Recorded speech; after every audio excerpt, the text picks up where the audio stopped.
आज की इस डीप डाइव में एक ऐसी किताब के नोट्स और रिसर्च पर चर्चा होने वाली है जो पैसे और अमीरी को लेकर हमारे दिमाग में बैठी हुई लगभग हर धारणा को चुनौती देती है। मतलब थॉमस जे स्टैनली और विलियम डी डैनको की बहुत ही मशहूर किताब है द मिलियनेयर नेक्स्ट डोर। जब हम अमीर लोगों के बारे में सोचते हैं तो दिमाग में क्या आता है? बड़ी बड़ी गाड़ियां और डिजाइनर कपड़े या शानदार मेंशन। और एक बहुत ही चमक दमक वाली लाइफस्टाइल। बिल्कुल। लेकिन आज के हमारे स्रोत बताते हैं कि दुनिया के असली अमीर लोग असल में अपना जीवन कैसे जीते हैं और अपनी संपत्ति कैसे बनाते हैं। ये कोई रातों रात करोड़पति बनने का फॉर्मूला नहीं है। ये एक ऐसी गहरी सच्चाई है जो बताती है कि जो दिखता है वो अक्सर होता नहीं है। आइए इसे थोड़ा विस्तार से समझते हैं। इन लेखकों ने अमेरिका के 500 से ज्यादा करोड़पतियों पर एक बहुत ही लंबी रिसर्च की। और यहाँ जो बात सबसे ज्यादा ध्यान खींचने वाली है वो ये है कि हमारे समाज में आय यानी इनकम और संपत्ति यानी वेल्थ, इन दोनों को एक ही तराजू में तौलने की बहुत बड़ी भूल की जाती है। हम मान लेते हैं कि जो इंसान ज्यादा कमा रहा है वही अमीर है। अगर सैलरी ज्यादा है तो इंसान अमीर है। एग्जैक्टली। लेकिन इस रिसर्च का सबसे बड़ा निष्कर्ष यही है कि ज्यादा कमाना अमीर होने की कोई गारंटी नहीं है। असली अमीर लोग अक्सर हमारे और आपके पड़ोसियों जैसे बिल्कुल साधारण से दिखने वाले लोग होते हैं। वे कोई बहुत अलग ग्रह से नहीं आए। समस्या ये है कि जब किसी का वेतन बहुत ज्यादा होता है तो इसका मतलब सिर्फ इतना है कि उसके पास खर्च करने की ताकत ज्यादा है। जब तक उस पैसे को बचाकर उसे निवेश करके बढ़ाया ना जाए उसे संपत्ति नहीं कहा जा सकता। लेकिन एक बात बताइए, मतलब अगर कोई इंसान महीने का 4 या 5 लाख रुपए कमा रहा है और बड़ी कंपनी में वाइस प्रेसिडेंट है, तो समाज की नजर में तो वो अमीर ही हुआ ना। बिल्कुल। वो महंगी गाड़ी से ऑफिस जा रहा है, वीकेंड्स पर महंगे रेस्टोरेंट में जा रहा है। क्या ये रिसर्च ऐसे लोगों को अमीर नहीं मानती? बिल्कुल नहीं मानती। और यहीं से इस किताब का सबसे दिलचस्प हिस्सा शुरू होता है। इसी चमक दमक वाली लाइफस्टाइल को रिसर्च में खास नाम दिया गया है। उसे कहते हैं UAW, यानी अंडर एक्यूमुलेटर्स ऑफ वेल्थ।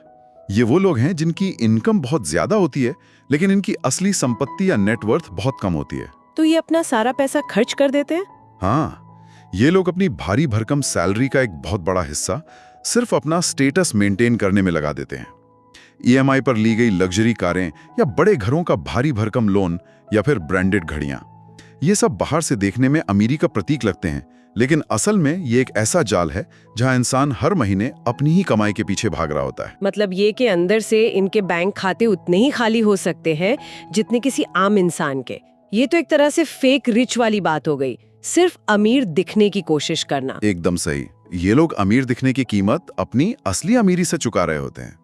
अगर कल को इनकी वो हाई-पेइंग जॉब चली जाए तो 2 महीने में ही इनकी ये पूरी लाइफस्टाइल ताश की पत्तों की तरह ढह सकती है। बाप रे। क्योंकि देखो, इनके पास लिक्विड कैश या ऐसे निवेश नहीं होते जो मुश्किल वक्त में इनका साथ दे सकें। इसके उलट फिर वो दूसरी श्रेणी आती होगी जिन्हें किताब में PDW यानी प्रोडिजियस अक्यूमुलेटर्स ऑफ वेल्थ कहा गया है। अगर मैं इस रिसर्च के नोट्स को सही से समझ पा रही हूँ तो ये वो लोग हैं जो असली संपत्ति बनाते हैं। लेकिन इनकी पहचान क्या है? क्या ये भी बड़ी कंपनियों के CEO होते हैं? मजे की बात यही है कि इनमें से ज्यादातर लोग कोई बहुत हाई प्रोफाइल जॉब नहीं कर रहे होते। PAW वो लोग हैं जो असल में द मिलियनेयर नेक्स्ट डोर हैं। ये बहुत ही साधारण जीवन जीते हैं। हो सकता है ये पिछले 10 सालों से एक साधारण सी गाड़ी चला रहे हो। मतलब कोई लग्जरी कार नहीं? बिल्कुल नहीं। इनके कपड़े किसी महंगे डिजाइनर के ना होकर बिल्कुल आम होते हैं और ये शहर के किसी बहुत पॉश इलाके की जगह एक मध्यम वर्गीय मोहल्ले में रहते हैं। ऐसा इसलिए नहीं है क्योंकि इनके पास पैसा नहीं है, बल्कि इसलिए है क्योंकि ये दिखावा करने में बिल्कुल विश्वास नहीं रखते। लेकिन अगर किसी के पास पैसा है तो वो उसे खर्च क्यों नहीं करेगा? आम इंसान की तो यही सोच होती है ना कि पैसा कमाने का मकसद ही यही है कि उसे अपनी इच्छाओं पर उड़ाया जाए। क्योंकि PAW मानसिकता वाले लोग ये अच्छी तरह समझते हैं कि जैसे ही आप एक महंगी गाड़ी या कोई ब्रांडेड वस्तु खरीदते हैं, उसकी वैल्यू शोरूम से बाहर निकलते ही आधी हो जाती है। वे जानते हैं कि समाज को इम्प्रेस करने के लिए खर्च किया गया हर एक रुपया उनके भविष्य की सुरक्षा और उनकी आजादी को कम कर रहा है। और आज के सोशल मीडिया और इंस्टाग्राम के दौर में जहां हर कोई अपनी परफेक्ट लाइफस्टाइल की तस्वीरें डाल रहा है, ये दिखावा और भी खतरनाक हो गया है। एग्जैक्टली। लेकिन असली अमीर लोग इस पीयर प्रेशर या सामाजिक दबाव के आगे नहीं झुकते। वे अपनी आय का एक बहुत बड़ा हिस्सा बचाकर उसे सही जगहों पर निवेश करते हैं। तो इसका सीधा सा मतलब ये निकल कर आता है कि असली अमीर लोग साधारण जीवन जीते हैं और बचत निवेश से धीरे धीरे संपत्ति बनाते हैं। हाँ, यही सबसे बड़ा सबक है। लेकिन ये धीरे धीरे वाली बात आज के इंस्टेंट ग्रेटिफिकेशन वाले समय में हजम करना थोड़ा मुश्किल है। स्रोत में एक नियम का जिक्र है कि अपनी कमाई से हमेशा कम खर्च करो।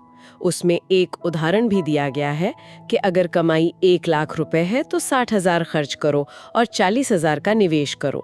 अब ये गणित सुनने में तो बड़ा आसान लगता है, लेकिन असल जिंदगी में 60,000 पर खुद को रोक लेना ये कैसे संभव है? यहीं पर इंसान के अनुशासन का सबसे बड़ा इम्तिहान होता है।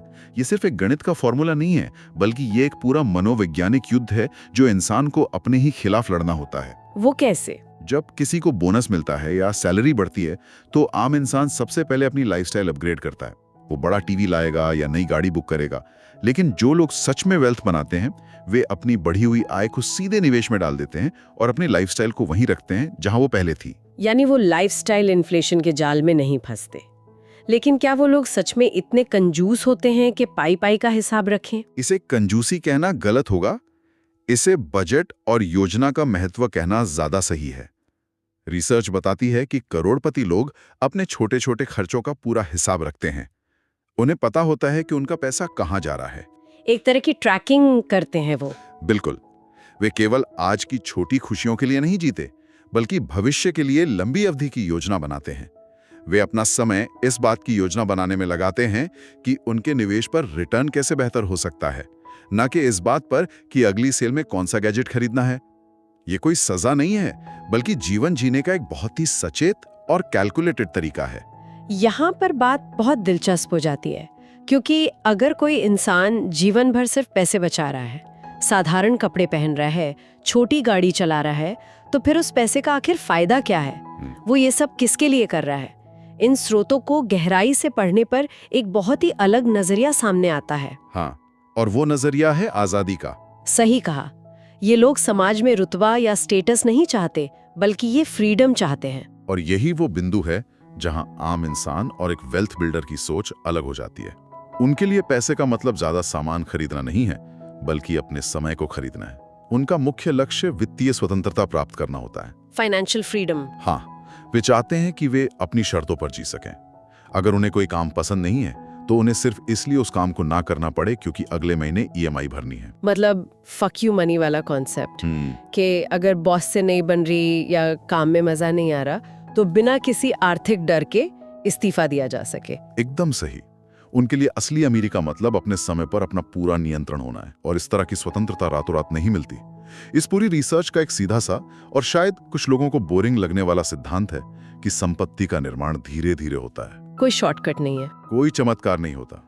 अधिकांश करोड़पति 20 से 30 साल की लगातार बचत और कड़े अनुशासन के बाद उस मुकाम तक पहुंचते हैं। शेयर बाजार में लंबी अवधि का निवेश और कंपाउंडिंग की ताकत, यही उनके असली हथियार होते हैं। ये जो लंबी यात्रा वाली बात है, ये आज के उन युवाओं के लिए एक तरह से रियलिटी चेक है जो क्रिप्टो या ऑप्शंस ट्रेडिंग में रातों रात करोड़पति बनने के सपने देखते हैं। अच्छा, इस रिसर्च में एक और बहुत ही चौंकाने वाला तथ्य सामने आया है जिस पर मैं बात करना चाहती हूँ। हाँ, बताइए। जब हम करोड़पतियों की बात करते हैं तो हमारे दिमाग में टेक कंपनियों के फाउंडर या वॉल स्ट्रीट के बैंकर आते हैं, लेकिन किताब बताती है कि इनमें से कई करोड़पति असल में छोटे और नीश व्यापारों के मालिक थे। हाँ, और ये डेटा बहुत ही आंखें खोलने वाला है। रिसर्च में पाया गया कि बहुत से करोड़पति ऐसे व्यापारों में थे जिन्हें लोग अक्सर बहुत बोरिंग या साधारण मानते हैं। जैसे कोई वेल्डिंग का काम करने वाला कॉन्ट्रैक्टर, या कोई कबाड़ और स्क्रैप मेटल का व्यापारी, या फिर पेस्ट कंट्रोल सर्विस चलाने वाला, या हैवी मशीनरी लीज पर देने वाला। ये वो लोग हैं जो सूट बूट पहनकर बड़े बड़े ग्लास वाले ऑफिस में नहीं बैठते, लेकिन इनकी बैलेंस शीट किसी बड़े कॉर्पोरेट मैनेजर से कहीं ज्यादा मजबूत होती है। ऐसा क्यों? मतलब एक अच्छी खासी कॉर्पोरेट जॉब में तो इंसान ज्यादा सुरक्षित और अमीर महसूस करता है ना, फिर ये साधारण से व्यापार करने वाले लोग कैसे बाजी मार ले जाते हैं? इसके पीछे बहुत ही तार्किक कारण है। जब आप कोई नौकरी करते हैं तो आपकी आय की हमेशा एक सीमा होती है। आपका बॉस तय करता है कि आपकी सैलरी कितनी बढ़ेगी। लेकिन जब आप खुद का व्यवसाय चला रहे होते हैं तो आय की कोई ऊपरी सीमा नहीं होती। तो आप जितना चाहें ग्रो कर सकते हैं। बिल्कुल। आप जितना व्यापार बढ़ाएंगे आपकी इक्विटी उतनी ही बढ़ेगी। और दूसरी बात, ये जो बोरिंग या नीश व्यापार होते हैं ना, इनमें बहुत ज्यादा कंपटीशन नहीं होता। हर कोई स्टार्टअप बनाकर ऐप नहीं लॉन्च करना चाहता। ये तो है, सबको टेक फाउंडर बनना है। इसलिए इन पारंपरिक और जरूरी व्यापारों में मार्जिन अक्सर बहुत बेहतर होता है और कैश फ्लो लगातार बना रहता है। और क्योंकि लोग दिखावा नहीं करते, तो व्यापार से आने वाला सारा मुनाफा वापस व्यापार में या निवेश में चला जाता है। ये तो हो गई व्यापार और पैसे बनाने की बात। लेकिन जो इंसान इतनी मेहनत से पाई पाई जोड़कर और इतना अनुशासन रखकर पैसा बनाता है, वो अपने बच्चों को कैसे पालता होगा? क्या वो अपने बच्चों को भी यही सादगी सिखाता है, या फिर उन्हें वो सब कुछ देता है जो उसे खुद बचपन में नहीं मिला? मुझे लगता है यहाँ पर एक बहुत बड़ा पेंच है। ये एक बहुत ही संवेदनशील और महत्वपूर्ण मुद्दा है, जिसे किताब में गहराई से छुआ गया है। जो लोग पहली पीढ़ी के करोड़पति होते हैं, यानी जिन्होंने खुद अपने दम पर पैसा बनाया है, उनके सामने ये बहुत बड़ी दुविधा होती है कि बच्चों को आराम दे या संघर्ष करने दे। हाँ, लेकिन रिसर्च दिखाती है कि जो सबसे सफल वेल्थ बिल्डर होते हैं, वे अपने बच्चों को पैसे की कीमत बहुत अच्छे से सिखाते हैं। वे उन्हें ये नहीं बताते कि वो असल में कितने अमीर हैं, जब तक कि बच्चे खुद मैच्योर ना हो जाएं। लेकिन स्रोत में एक जगह इकोनॉमिक आउटपेशेंट केयर जैसी किसी चीज का जिक्र है। इसका क्या मतलब है? क्या ये लोग अपने बच्चों की आर्थिक मदद नहीं करते? इकोनॉमिक आउटपेशेंट केयर का मतलब है वयस्क हो चुके बच्चों को लगातार आर्थिक मदद देते रहना, जैसे उनके घर का डाउन पेमेंट भर देना, या उनकी महंगी गाड़ियों की ईएमआई चुकाना, या उन्हें हर महीने एक फिक्स अमाउंट देना। अच्छा, तो ये सब करना गलत है? रिसर्च का डेटा बहुत ही साफ तौर पर बताता है कि जिन बच्चों को अपने करोड़पति माता पिता से जितनी ज्यादा आर्थिक मदद मिलती है, वे खुद भविष्य में उतनी ही कम संपत्ति बना पाते हैं। ये तो बड़ा अजीब है। आम धारणा तो ये है कि अगर माता पिता के पास पैसा है तो बच्चों की जिंदगी आसान हो जाएगी और वे और ज्यादा सफल होंगे। आसान जरूर हो जाएगी, लेकिन वे उस अनुशासन को कभी नहीं सीख पाएंगे जो संपत्ति बनाने के लिए जरूरी है। अगर किसी बच्चे को पता है कि क्रेडिट कार्ड का बिल आखिर में उसके पिता ही भरने वाले हैं, तो वो कभी भी बजट बनाना या अपनी कमाई से कम खर्च करना नहीं सीखेगा। हाँ, उसे कभी पैसे की कद्र ही नहीं होगी। असली अमीर लोग इस बात को समझते हैं, इसलिए वे अपने बच्चों को अच्छी शिक्षा तो देते हैं, लेकिन वे उन्हें एक झूठी और महंगी लाइफस्टाइल का आदी नहीं बनाते। आर्थिक रूप से अत्यधिक मदद ना करना असल में उन बच्चों को भविष्य के लिए मजबूत और आत्मनिर्भर बनाने का एक बहुत ही कड़ा लेकिन जरूरी कदम होता है। मतलब वो चाहते हैं कि बच्चा अपने पैरों पर खड़ा हो। बिल्कुल, वे चाहते हैं कि अगली पीढ़ी को विरासत में सिर्फ बैंक बैलेंस ना मिले, बल्कि वो माइंडसेट मिले जिससे उस पैसे को संभाला और बढ़ाया जा सके। ये सचमुच बहुत गहरा विचार है। मतलब प्यार जताने का तरीका उन्हें महंगे तोहफे देना नहीं, बल्कि उन्हें संघर्ष करने देना है। लेकिन अब थोड़ा सा डेविल्स एडवोकेट बनते हैं। बताइए। ये किताब 90 के दशक के मध्य में आई थी। उस समय की अमेरिका की अर्थव्यवस्था और आज की दुनिया की अर्थव्यवस्था में जमीन आसमान का फर्क है। आज गिग इकोनॉमी है, स्टार्टअप कल्चर है और एआई का जमाना है। क्या ये संभव नहीं है कि इस रिसर्च के बहुत से निष्कर्ष आज के समय में प्रासंगिक ही न रह गए हों? अगर हम इसे बड़े परिप्रेक्ष्य में देखें तो आपका यह सवाल पूरी तरह से जायज है। दुनिया बहुत बदल चुकी है। आज काम करने के तरीके बदल गए हैं और निवेश के नए विकल्प आ गए हैं, जैसे इंडेक्स फंड्स या ईटीएफ। डिजिटल एसेट्स भी हैं अब तो। हाँ, और 90 के दशक में सोशल मीडिया का वो दबाव नहीं था जो आज हर युवा पर है। आज 20 साल का युवा इंटरनेट के जरिए ग्लोबल मार्केट से पैसा कमा सकता है। ये सब सच है। भारी परिस्थितियां और साधन जरूर बदल गए हैं। तो फिर क्या द मिलियनेयर नेक्स्ट डोर का कॉन्सेप्ट अब एक्सपायर हो चुका है? बिल्कुल नहीं, और यही इस पूरी चर्चा का सबसे अहम पड़ाव है। साधन बदल सकते हैं, लेकिन व्यक्तिगत वित्त के मूल सिद्धांत कभी नहीं बदलते। चाहे आप 1996 में हो या आज के आधुनिक युग में, अगर आप अपनी कमाई से ज्यादा खर्च कर रहे हैं तो आप कभी आर्थिक रूप से स्वतंत्र नहीं हो सकते। मतलब बेसिक रूल वही रहेगा। एकदम। चाहे आप अपनी सैलरी से पैसा कमा रहे हो या किसी एआई स्टार्टअप से, अगर वो पैसा सिर्फ महंगे ब्रांड्स और ईएमआई में जा रहा है तो आप आज भी उसी यूआईडब्ल्यू कैटेगरी में ही रहेंगे। संपत्ति बनाने की जो जड़ है, अनुशासन और बचत और सादगी, वे समय और भूगोल की सीमाओं से पूरी तरह परे हैं। यानी जो बात हमने शुरुआत में कही थी कि असली अमीर लोग साधारण जीवन जीते हैं और बचत निवेश से धीरे धीरे संपत्ति बनाते हैं, ये बात आज भी पत्थर की लकीर है। भले ही निवेश का तरीका बदल गया हो, लेकिन वो धीरे धीरे वाला धैर्य आज भी उतना ही जरूरी है। सही कहा। असली अमीरी कोई एक खास इनकम का नंबर नहीं है जिसे छू लेने पर इंसान अमीर हो जाता है। ये एक मानसिकता है, एक माइंडसेट है। जब इंसान ये समझ जाता है कि दुनिया को दिखाने के लिए अमीर बनना और असल में अपनी आज़ादी के लिए अमीर होने में क्या फ़र्क है, तब उसके आर्थिक फैसले खुद ब खुद बदलने लगते हैं। सादगी कोई बोझ नहीं है, ये एक टूल है जो आपको मानसिक शांति और भविष्य की सुरक्षा देता है। बिल्कुल। इस पूरी चर्चा को अगर हम एक जगह समेटें तो सबसे बड़ा सबक यही है कि हमें अपनी सफलताओं को दूसरों की नजरों से तौलना बंद करना होगा। असली संपत्ति वो है जो दिखाई नहीं देती, वो निवेश जो चुपचाप बढ़ रहे हैं, और वो मन की शांति कि कल अगर नौकरी न भी रहे तो घर का खर्च चलता रहेगा। ये रिसर्च हमें इस अंतहीन चूहे बिल्ली की दौड़ से बाहर निकलने का एक नक्शा देती है। और ये नक्शा हर उस इंसान के लिए काम कर सकता है जो थोड़ा सा अनुशासन अपनी जिंदगी में लाने के लिए तैयार है।